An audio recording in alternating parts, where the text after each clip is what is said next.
به برنامه خبری رادیو آزادی خوش آمدید. شعله گلخوجه هستم. سلام. نخست توجه نمایید به سرخط موضوع امروز 21 آگوست. در نوی مسجد 10 نفر برای استقبال امامعلی رحمان پرزیدنت تاجیکستان به تمرین جلب شده.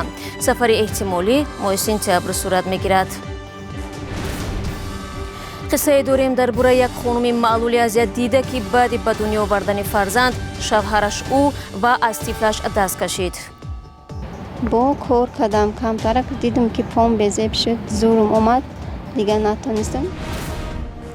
یک تنورسازی سابقه‌دار در ولایت ختلون میگوید طعم نانی که در تنورهای او پخته میشود فرق کننده است.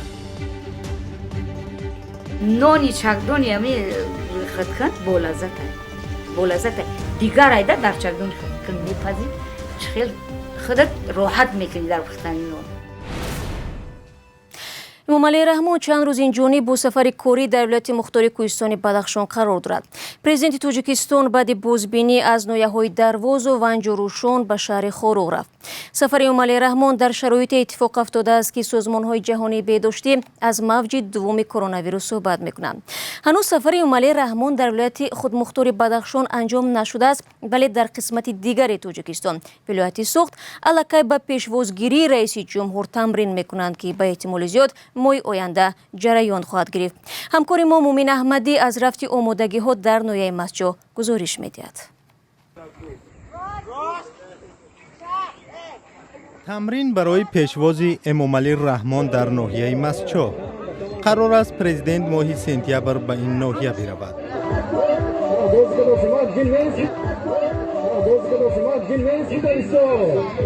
تمرین جوانان را در ماه اپریل منع کردند. این برای پیشگیری از کرونا ویروس بود. مسئولین ناحیه مسجد گفتند که تمرین ها با رعایت قاعده های بهداشتی صورت میگیرد. آمادگی ها نقدمش که همون انشاطه جشنه که همون پیش همون انشاطه میده بیار طور بینه فرهنگی و دیوانه فاصله رو گرفته که انشاطه قبولشان به آدم نشده. امامعلی رحمان سفر به ناحیه ها را آغاز کرده است. کارشناسان میگویند هدفش سود جستن در انتخابات پرزیدنتی ماه اکتبر است. قرار است 11 اکتبر شهروندان تاجیکستان برای 7 سال آینده پرزیدنت انتخاب کنند. انشاطه جشنه که همون پیش همون انشاطه میده بیار طور بینه فرهنگی و دیوانه فاصله رو گرفته که انشاطه قبولشان به آدم نشده. امامعلی رحمان سفر به ناحیه ها را آغاز کرده است. کارشناسان میگویند هدفش سود جستن در انتخابات پرزیدنتی ماه اکتبر است. قرار است 11 اکتبر شهروندان تاجیکستان برای 7 سال آینده پرزیدنت انتخاب کنند.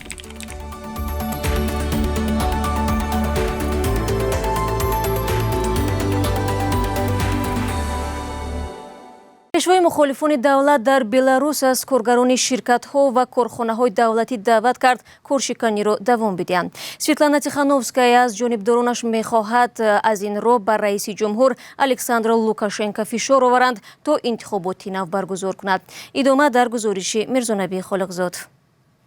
Дорогие мои белорусы, روز جمعه سویتلانا تیخانوفسکایا رقیب اساسی پرزیدنت بلاروس الکساندر لوکاشنکو در انتخابات پرزیدنتی 9 آگوست از طرفدارانش دعوت کرد که کارشکنی را ادامه دهند تا مقامات به شنیدن صدای آنها مجبور شوند. مخالفین حکومت بلاروس بر این نظرند که در انتخابات پرزیدنتی محض تیخانوفسکایا پیروز شده است. در یک نواری ویدیو که 21 آگوست در شبکه‌های اجتماعی پخش شد، تیخانوفسکایا از کارگران مؤسسه‌های این کشور دعوت کرد که متحد باشند. Забастовки – это абсолютно легальное и мощное оружие. کارشکنی وسیله قانونی و مؤثر بر ضد رژیم است. آنها این را می‌دانند و از این رو با هر راه شما را می‌ترسانند. ترس به دیکتاتور سپارید. فراموش نکنید تمام بلاروس همراه با شماست. بسیاری از کارخانه‌های بزرگ بلاروس در دوام 13 روز بعد انتخابات پرزیدنتی کارپرتایی نموده به اعتراضهای مخالفین پرزیدنت لوکاشنکو پیوستند. آنها میگویند انتخابات سرشار از تقلب بود لوکاشنکوی 65 ساله که 26 سال این جانب رهبری بلاروس را بر دوش دارد ادعا می‌کند که در آوازدهی 9 آگوست پیروزی نظرگیر به دست آورده است. تیخانوفسکایا 37 سال داشته بعد از آن نامزد کرسی پرزیدنتی شد که مقامات شماری از داوطلب‌های احتمالی کرسی ریاست جمهوری بلاروس و از جمله شوهرش را حبس کردند. بعد انتخابات تیخانوفسکایا به لیتوا هجرت کرد ولی به شورای هماهنگسازی انتقال قدرت در این کشور همراه شد. شورا از افراد شناخته عبارت بوده هدف آن مذاکرات انتقال قدرت با حکومت این کشور است. Создание подобных органов законодательством не предусмотрено. 20 آگوست دادستان کل بلاروس اظهار نمود که پرونده جنایی باز نموده زیرا شورای مذکور به امنیت ملی بلاروس تهدید به بار می آورد. اعضای شورا اصرار می‌ورزند که عمل آنها مطابق با سرقانون بلاروس است. اتحاد اروپا تاکید کرده است که نتیجه های انتخابات پرزیدنتی بلاروس را اعتراف نمی کند و به زودی بر ضد حکومت لوکاشنکو تحریم جاری خواهد کرد.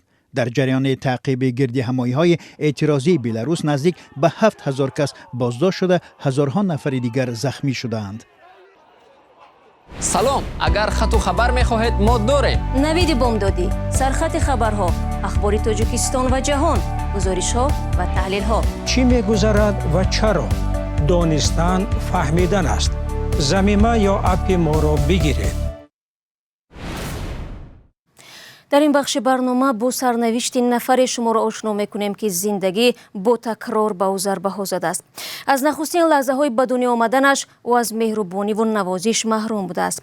والدین حواله تقدیر نمودند. شوهر تنهایش گذاشت و اکنون فکر آن که دختر یگانش میتواند روزگاری او را تکرار کند این جوانزن را پرشکسته و افسرده نموده است.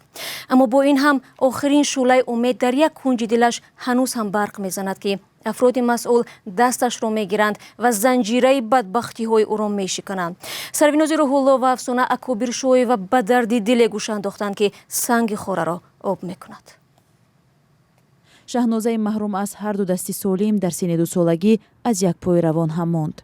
این زنی همکنون 34 ساله سرنوشت تلخ خود را با اشک چشم قیصه میکند. او از کودکانی بود که والدانش به علت معیوبی از تربیت او شانه خالی کردند و با اوهی سبک از پی تولد بچه‌های سالم رفتند. چیزی که از زمان کودکی در یاد شهنازه نقش بسته است این است که هیچگاه نفر سراغش نمیکرد. من صنف پنجمیم فهمیدم برای چی که وقتی که کودکا میدویدن پدر و مادر داشتن من نمیدویدم برای چی که من دوجه همه میرفتن من در اینترنت یخن توقع میستادم با معلم‌ها مرا رنگ فرزند پدر رنگ فرزند مرا نگاه میکردن. شهنازه تنها همین را میداند که در یکی از زایشگاه‌های دوشنبه تولد شده از آنجا به خانه کودکان و در سن نورسی به یتیمخانه خاص معیوبان فرستاده شد. او قصه میکند که وقتی به سن 19 رسید سرسانی‌های او در کوچه تقدیر بیشتر و سرنوشت بعدی به خودش حواله شد. وقتی که من اینترنت حصار تمام کردم بعد حصار مرا لیسه معیوبان بردن. وقتش در ستاره منور مرا گرفتن در بوغالتر مرا داخل کرد که بخونه یا چی شوینده. من خوندم تمام کردم با کار کردم کمتر دیدم که پام بزیب شد زورم اومد دیگه نتونستم. با امید زندگی بهتر در 24 سالگی به شوهر برآمد اما بخت برایش نخندید. وای میخواست که قطعا زندگی کردم میخواست بوده کنه. او حالا 340 سامانی نفقه معیوبی میگیرد و موقتا در یکی از بیمارخانه‌های شهر دوشنبه زندگی میکند.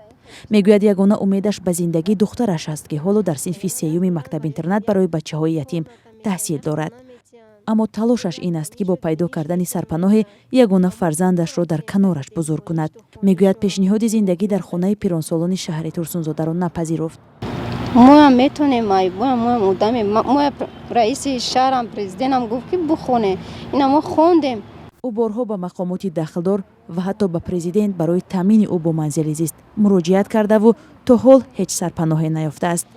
در تاجیکستان به گفته مقامات رسمی مثل شهنازه حدود 150,000 افراد دارای امکانیت‌های محدود به سر میبرند. مقامات میگویند معیوبان از امتیازهایی که دولت معین کرده است برخوردار هستند، اما خودی آنها امتیازهای پیش بینی شده برای معلولان را ناچیز می‌حسابند. حالا این مادر امیدوار است مقامات صدایش را میشنوند و برای زندگی یک جایه مادر و دختر در کناری هم шароит фароҳам мекунанд. мақомоти рус рӯйхати 25 парвози ғайринақшавиро аз тоҷикистон ба русия нашр намуданд ки аз имрӯз то 1 сентябр идома мекунад. имрӯз ду ҳавопаймо шаҳрвандони русияро аз душанбе ба петербург ва краснодар мебарад. рӯзҳои баъдӣ аз хуҷанд ба москав низ ҳавопаймои чартерӣ парвоз хоҳад кард. тавассути ин ҳавопаймоҳо шаҳрвандони русия, аъзои хонаводаи онҳо ва зодагони тоҷикистон ки ҳаққи истиқомати муваққатӣ дар он кишварро доранд метавонанд парвоз кунанд. барномаи хабариро идома медиҳем. маззаи нони танӯрӣ дигар аст, бахусус агар танӯр бо муҳаббат сохта шуда бошад. чунин аст ақидаи як зани танӯрсози ноҳияи Восе ва ҳам муштариёне ки назар ба танӯрҳои омодаи бозор ба кори дасти ин бонуи солхӯрда бартарӣ медиҳанд. ҳарчанд танӯрсозӣ кори саҳлу сода нест, аммо қаҳрамони гузориши навбатии Маҳмудҷон Раҳматзода мегӯяд бо майли том ин шуғлро ки мероси аст идома медиҳад. гузоришро Амриддин Олимов таҳия кардааст. зебонисо давлатова танӯрсоз аст. бо усули бобои танӯри нонпазӣ месозад. ин сокини деҳаи Шоҳбикаи ноҳияи Восе ҳарчанд 72 сола аст, мегӯяд то ҳол худро монда ҳис намекунад ва дар сохтани танӯр қодир аст ки ба даруни он чанд маротиба дарояду барояд. як мехчара мегирам, бандука мебандам, ами ваҷаби ма 20 сантиметр. ами 22 ваҷаб анами ка мегирам, худаш мехчарам ҷоя муда мезанам. байнда мезанам. гирд сиркул мефтем сиркул. ам хел гирд мекунам. гирд мекашам хатао, баъд хишта ба хати каштагӣ мемонам. баъд мечинам. танӯрсозӣ ба Зебонисо Давлатова аз волидайнаш мерос мондааст. мегӯяд ҳоло чакдонҳое ки бо қолаб омода мешавад, кори бештари мардумро осон кардааст. аммо ба ин бовар аст ки таъминон дар танӯрҳои сохтаи ӯ дигар аст. нони чакдони ами хиткан болаззатай. болаззатай. дигар айда дар чакдон хиткан мепазӣ, хел худат роҳат мекунӣ дар пухтани нон. як танӯрро ин зан то як ҳафта месозад. ин дар ҳоле ки сокинон бо харидани танӯри омода аз бозор метавонанд дар як рӯз соҳиби танӯри нонпазӣ шаванд. ҳарчанд танӯрҳои омода дар бозор муштариёни ӯро кам кардааст, аммо то ҳол ҳафтаи 2-3 нафар дари ӯро мекӯбанд. дар Муминобод чакдон кардам, 3 чакдон дар қишлоқи Чаргиболо, қишлоқи падарам. муштариёни хонум Давлатова асосан афроди солхӯрдаанд ки нисбат ба тафдонҳои барқӣ ба танӯрҳои бобоӣ бартарӣ медиҳанд. занҳои солхӯрдаи Кӯҳистон ҳам қисса мекунанд ки то солҳои 2000 дар аксари навоҳии минтақаи Кӯлоб чакдонҳо аз сия хок омода мешуд ва бештари мардум аз ноҳияи Восе ин хокро ба ноҳияҳои худ мебурданд. чакдон дохи ҳама чиза мекунӣ. дангичара мекунӣ, самбусара мекунӣ, кулчара мекунӣ, пирога мекардем, на ин қанақа пирога ката учено чӣ набуд. духовка. дар духовка набуд мекардем, дар идонам хадари мепухтем. чакдон чизи хуб аст. зимнан пажӯҳишгарон мегӯянд ки танӯрҳои заминӣ ва рӯизаминӣ дар ду минтақаи Тоҷикистон, Рашт ва Хатлон аз солҳои пеш ривоҷ доштааст. ҳоло дар ҳар хонадони тоҷик танӯр дидан мумкин аст ки бештари занон дар он чапотӣ, кулча ва нонҳои гуногун омода мекунанд. то 4-5 соли пеш дар назди баландошонаҳои пойтахт ҳам сокинон танӯр месохтанд ва дар он нон мепухтанд. аммо шаҳрдори Душанбе бо қарори онҳоро тахриб кард ва гуфт ин танӯрҳо симои шаҳрро мекоҳонанд. ва табибони рус мегӯянд вазъи сиҳати Алексей Навалний пешвои мухолифон иҷоза намедиҳад ӯро аз бемористони шаҳри Омск ба ҷои дигар баранд. Навалнийро бояд барои муолиҷа ба шифохонаи Харите дар пойтахти Олмон интиқол медоданд. ин сиёсатмадорро ки ба гуфтаи тарафдоронаш заҳролуд шудааст, дар шифохонаи ёрии таъҷилии рақами 1 дар Омск табобат мекунанд. дар ҳамин ҷо барномаи имрӯзро ба поён мебарем. шумо бинандагони азиз метавонед ахбори бештар аз инро чун ҳамеша дар сомонаи озодӣ зери нишони www.ozodi.org ва наворҳои рӯзро дар Озоди видео канали мо дар шабакаи YouTube тамошо кунед. саҳифаҳои мо дар шабакаҳои иҷтимоӣ фаъол аст. ман бошад бароятон дар 2 рӯзи оянда истироҳати бо фароғат мехоҳам. то мулоқот дар ҳафтаи нав. худо нигаҳдоратон.